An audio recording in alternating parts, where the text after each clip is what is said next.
You know that saying, what's for you is for you, or you can't miss what's for you? I don't believe that's true.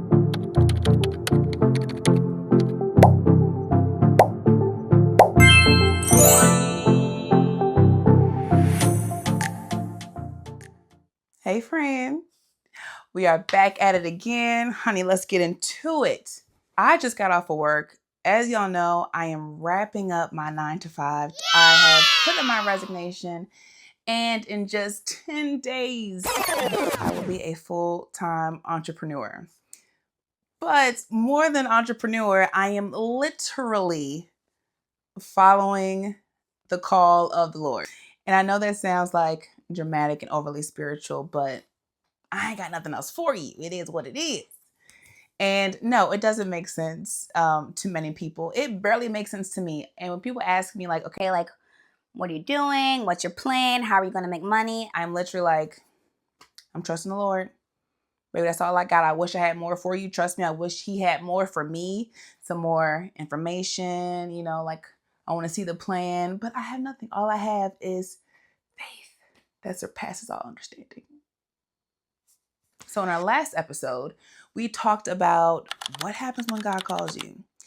And if you remember, we talked about how the first thing God's going to do is he's going to define himself. He's going to remind you just exactly who he is so that you don't forget and so that you don't get caught up in who you are or who you are not. And we were talking about Moses as Moses went and experienced the Most High via the burning bush and was given his plan, was given instruction, was given purpose, all the things. And even though God told Moses exactly who he was, I am the God of your father, of Abraham, of Isaac, and Jacob, Moses' response was, you sure you got the right guy?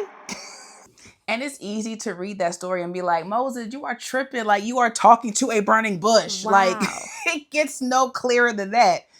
It gets no more amazing and trustworthy than that. Like, it's a burning bush that's talking. And that whole scripture, Moses is going back and forth with a burning bush, which is the voice of the Most High. God is like, all right, I need you to do this. I need you to do that. I got you. And Moses is like, okay, but like I stutter. And like, don't you have someone that can speak better? And even though God is telling him, this is who I am. Don't worry about who you are. I know who you are.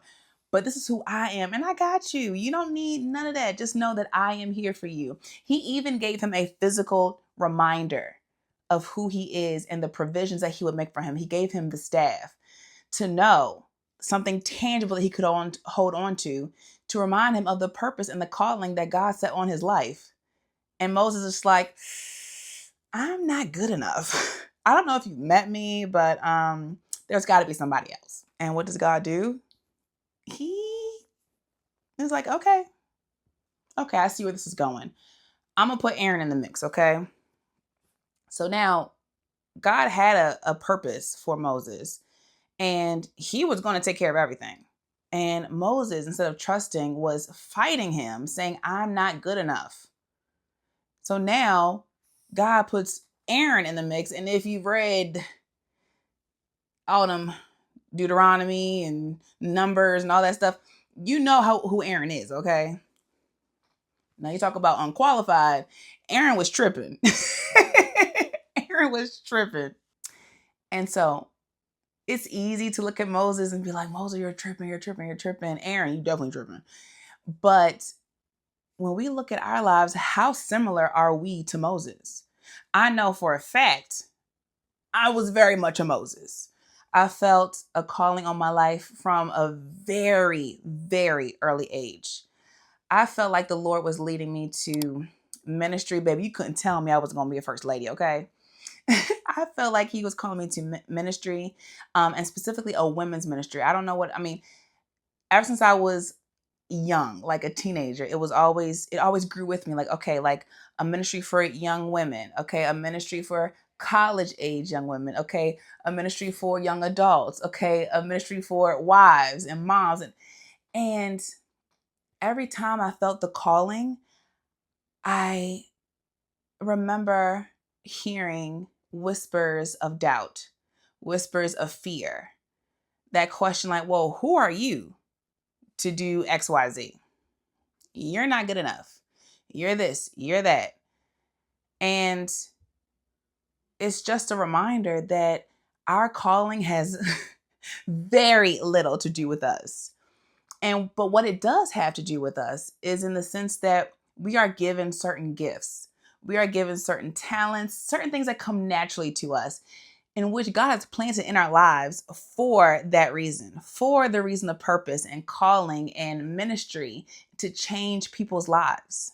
So it's up to us to be obedient. And can I just say this? Don't get mad at me. And for all you churchy people, just put me on mute for a second, okay? I do not believe that. Okay, you know that saying, what's for you is for you, or you can't miss what's for you? I don't believe that's true. What? And I think of no better example than with Moses. So God called Moses and he laid it out like, you about to do this, you about to do that, and I got you. I got you. I mean, I know what it looks like, and I'm telling you, like, Pharaoh, he's not going to be trying to hear none of what you got to say, okay? I have already hardened his heart. Like, I know how this plays out. I got you. And Moses, as we just talked about, was fighting back and forth, back and forth. I'm not good enough. I don't do this. I don't do this. Well, can't you do this? Pick someone else. Send him, send her. He was like, absolutely not. Like, I can't do this. And then fast forward, God tells Moses to speak to the rock and it will release waters, because at this time it's a drought. They thirsty, okay? He tells Moses to speak to the rock and it will release waters. And in this, they will see God's holiness. But instead, we see that Moses went back down to the people after meeting with the Lord. He went back down to the people and they were turning up again. And in his frustration, he strikes the rock with his staff.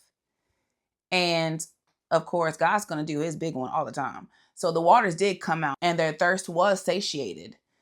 But he was disobedient. And immediately the Most High says, because you did not do what I said to do, you will no longer see the promised land.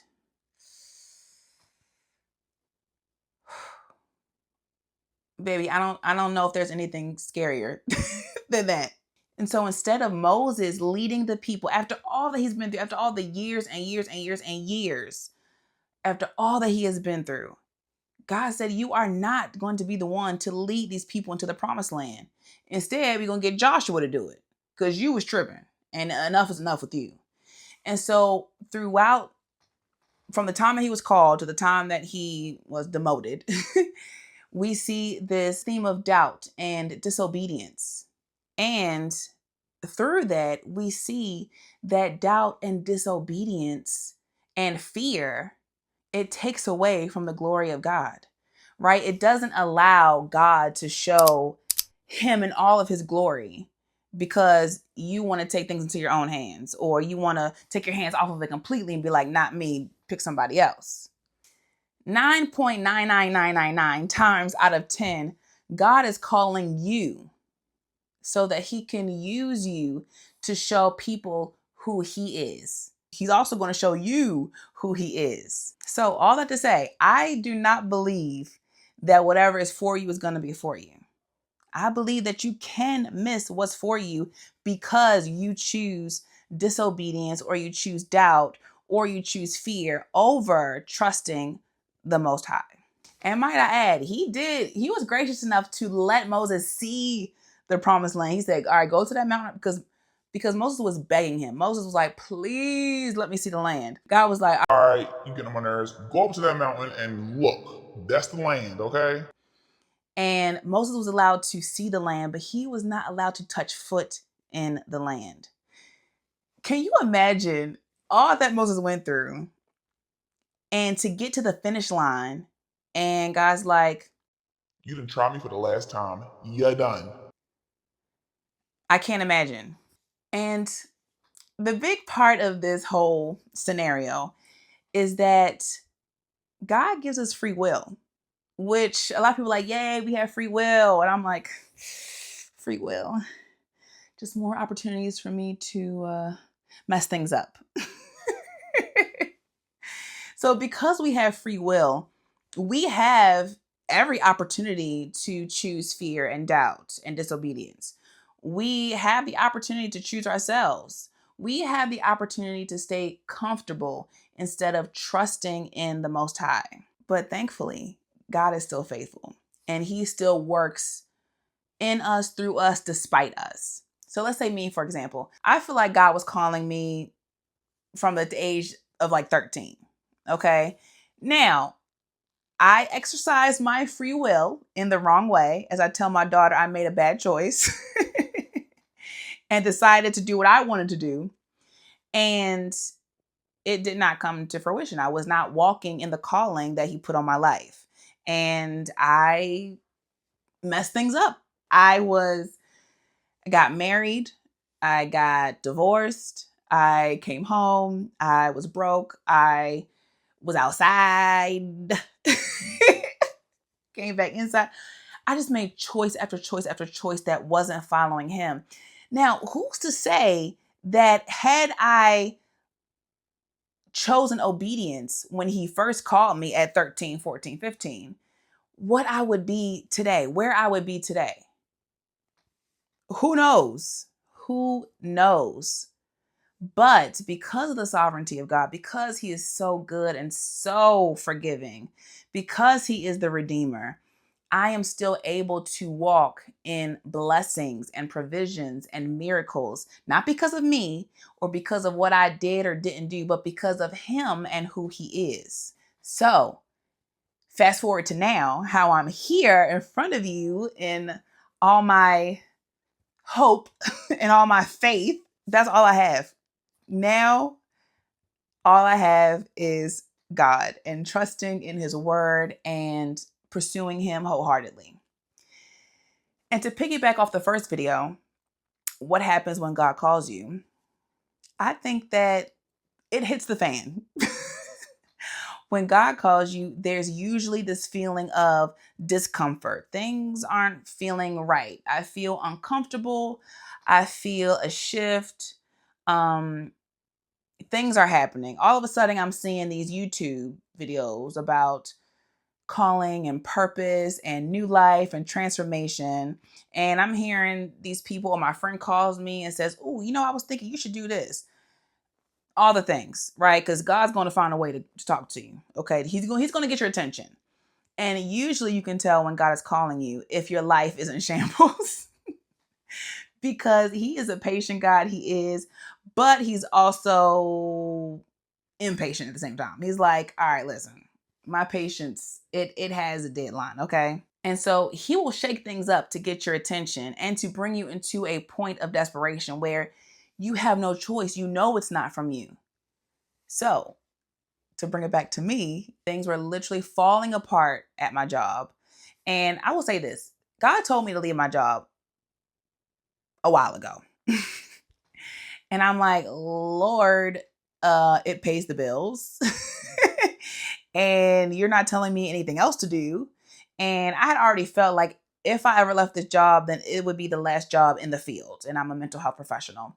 So I felt like this is going to be the end of the road for me. And I wasn't feeling like there was any other options for me at that time. So I'm like, maybe I'm tripping. Maybe it's me. And things started to get uncomfortable. It started getting worse and worse and worse. Worse, okay? Without going into too many details, it got worse. I got more uncomfortable and I felt like, okay. And then I got my diagnosis of anxiety and depression. And I was like, okay, this is serious. Like, He's not playing with me no more. And also, I was at the point where I was in complete desperation. I'm like, Lord, I'm scared. Like, what's going on? I thought I had ADHD, and this lady telling me I got anxiety and depression. Like, what's really going on? And so at that moment, I decided, okay, I have no choice but to trust Him. Like, that's all I got, which is all I ever needed, which is all we ever need. And it's not fun.